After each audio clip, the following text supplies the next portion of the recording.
Hello everyone, and welcome back to the channel. Today, we are diving into an essential and profound topic: two pits that often prevent practitioners from achieving enlightenment and truly understanding Buddhist teachings. Have you ever felt like no matter how much Buddhist knowledge you gather, you just can't seem to break through and achieve true inner awakening?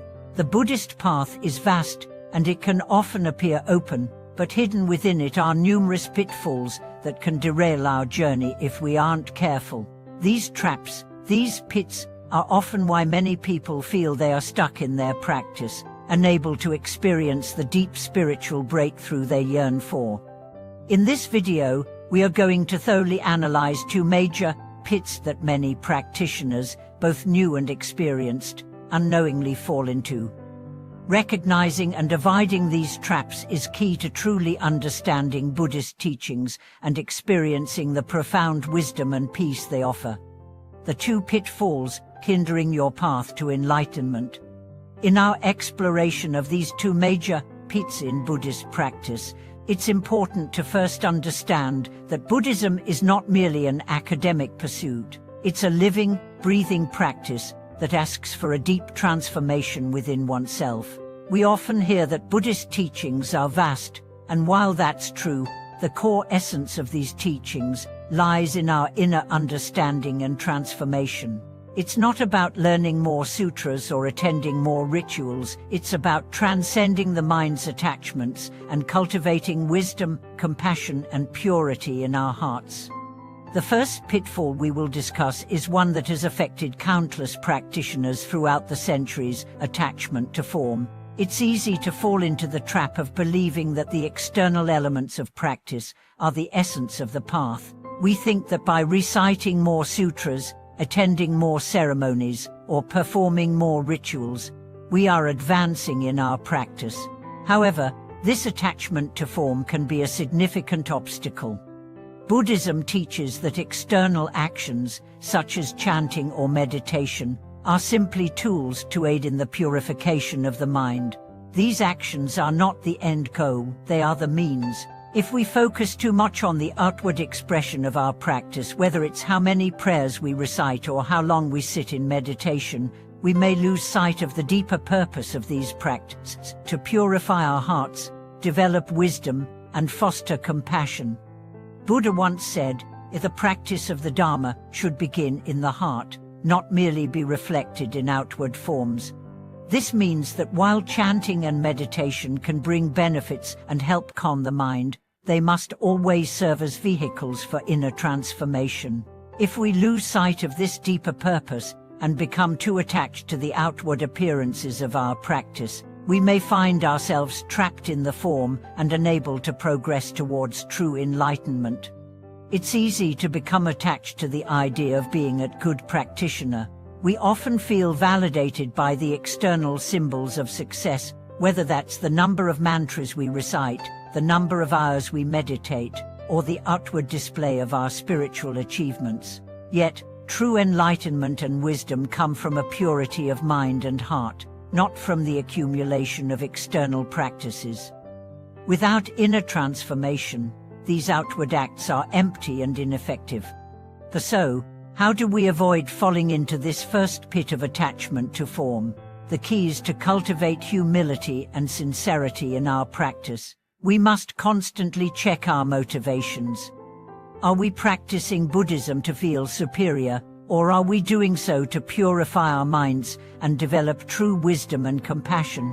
Every time we engage in a practice, we should ask ourselves whether our actions are motivated by the desire for recognition or by a genuine wish to transform.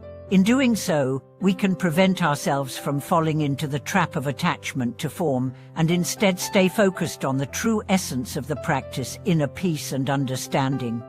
The second pitfall we must be mindful of is impatience and the desire for quick results. In our modern world, we are often conditioned to want immediate gratification. We want results quickly, whether in our work, relationships, or spiritual practices.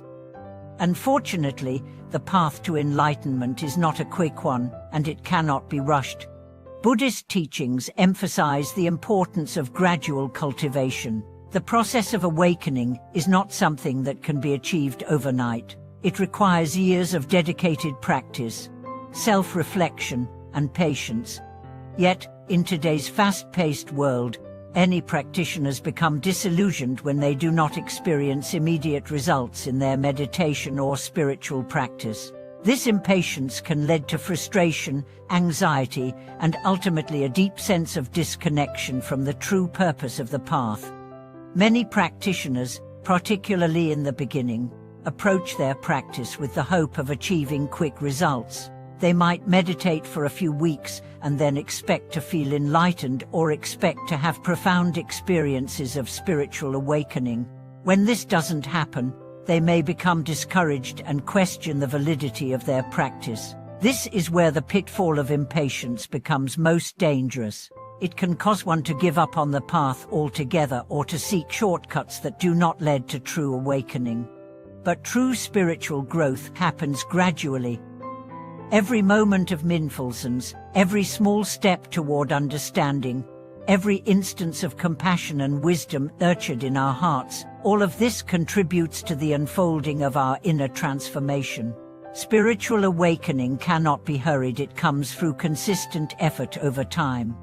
How can we avoid falling into this second pit of impatience? The answer is to cultivate patience and steadfastness. We must understand that the spiritual journey is not a race but a lifelong process. Just as it takes time for a seed to grow into a tree, it takes time for our spiritual practice to bear fruit. Instead of focusing on achieving a specific result, we should focus on the process itself, the effort we put into practicing mindfulness, meditation, and compassion in our daily lives. If we remain committed to the process, the results will come in their own time.